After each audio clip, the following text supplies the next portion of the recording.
So let's go to the place object tool and go by native type. You've got allies, so you've got your structures, you've got your unit, and you've got system, which is like projectiles and stuff like that. You've got other stuff in the non.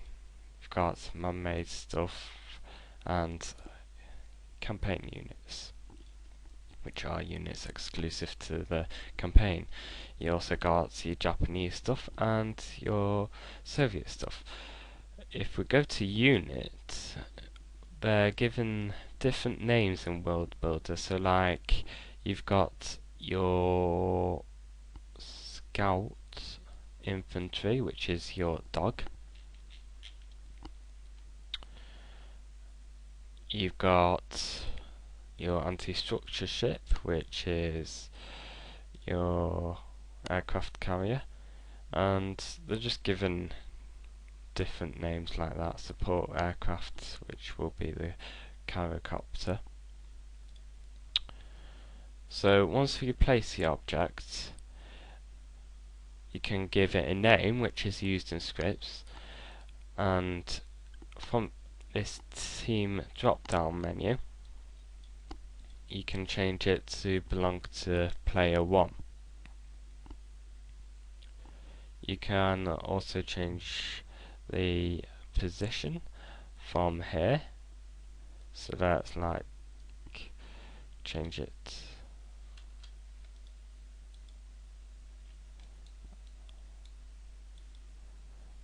from there and it will move, or we can just move it using the normal cursor. The Z will adjust an object's height, and we can also change, well, we can change its angle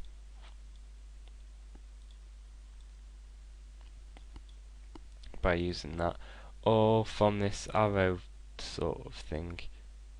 When it changes the cursor, we can also rotate it using that. We can also change the scale of the unit to make it bigger, or we can make it smaller.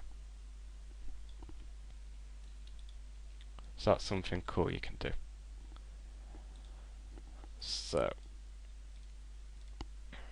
as well as that, let's go into neutral and structure. You've got your oil derricks and your Swiss banks and garages, etc. And you've also got your ore node. So let's place that, and let's go to edit and enable placement grid. That will mean when we rotate this ore node, it will only rotate in 90-degree angles, so that when we build our refinery, we can place it at the right place properly. Otherwise, the miner, it will be weird to go to the ore node, if you understand. And you can turn that on and off. What else is in here is, let's go to civilian and go to optimize props, and we can place cliffs.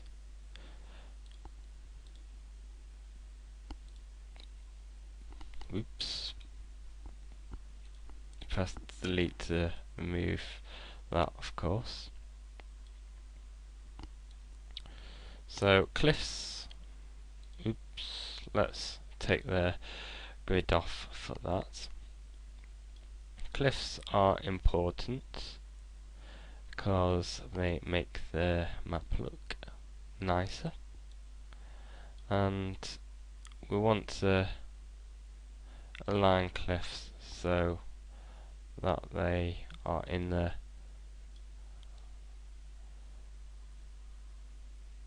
right position.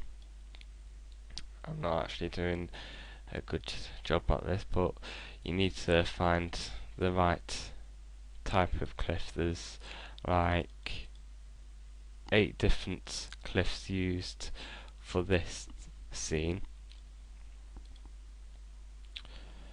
and there are other types of cliffs like YU, which is, these are just different cliffs for different themed maps. So yeah, you want to use cliffs to make your map look nice. And I think that's it for the objects. You've also got your civilian structures, so like houses that you want to garrison, and bridges which you line up by using the enable placement grid. This is the roads, and from that we can create roads, and we can curve these roads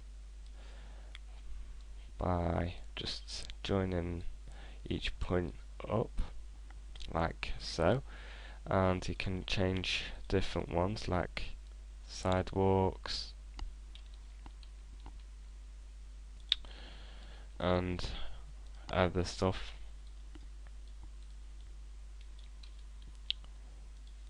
So let's, oh, and you got your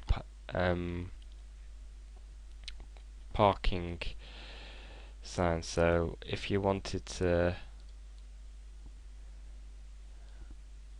have like cars parked, you got your lines in here somewhere. So at the moment broad curve is selected, so that will make a broad curve.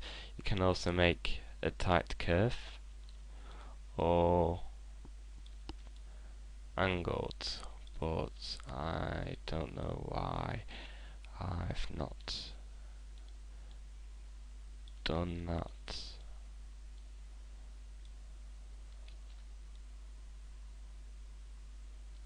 Ah, that's why.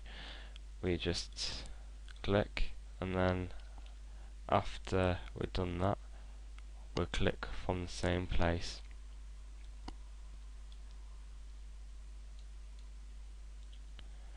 And that's making a tight curve.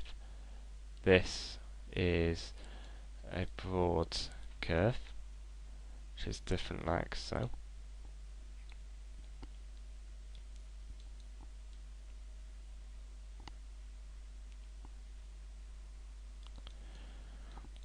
And this is angled.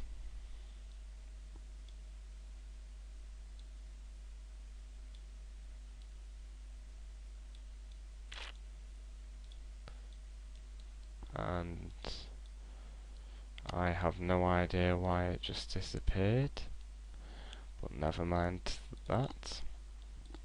Now this is what you use to place trees, but it don't work in Red Alert 3. So you find trees from the place object tool.